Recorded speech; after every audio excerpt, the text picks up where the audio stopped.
আলাইকুম ওয়া রাহমাতুল্লাহি ওয়া বারাকাতুহু। অনেকের উপর বদনজর লাগে। আমরা আজকে ইনশাআল্লাহ আমরা জানবো বদনজর থেকে মুক্তির জন্য আমল। নবী করিম সাল্লাল্লাহু আলাইহি ওয়াসাল্লাম বলেন, কারো উপর যদি বদনজর লেগে যায় তাহলে সে নিম্নোক্ত কালেমাটি পড়ে যার বদনজর লেগেছে তার উপর ফুঁক দিবে। এই কালেমাটি আমরা ৭ বার পড়ব এবং ৭ বার ফু দিব।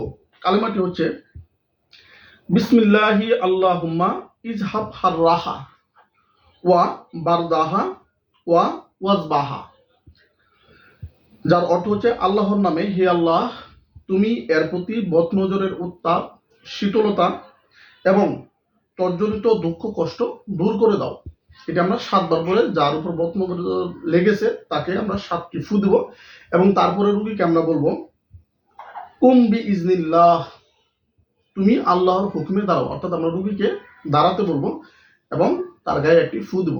এই আমলটি ইনশাল্লাহ কার উপর যদি বদনজর লেগে যান, যদি আমলটি ইনশাল্লাহ করেন, আল্লাহ রাব্বুল আলামিনের ইচ্ছায় তিনি বদনজর থেকে মুক্তি পাবেন। এটা অত্যন্ত একটি পরীক্ষিত আমল। আমরা এই ভিডিওটি বেশি বেশি করে শেয়ার করে দেবো, সকলে যেন এই আমলটি করে বদনজর থেকে মুক্তি পান। এই আমলটি নেওয়া হয়েছে নিয়ামুল কোরআন থেকে। এটা অত্যন্ত একটি পরীক্ষিত আমল। ইনশাল্লাহ আপনারা ভিডিওটি বেশি বেশি করে সকলে শেয়ার করবেন।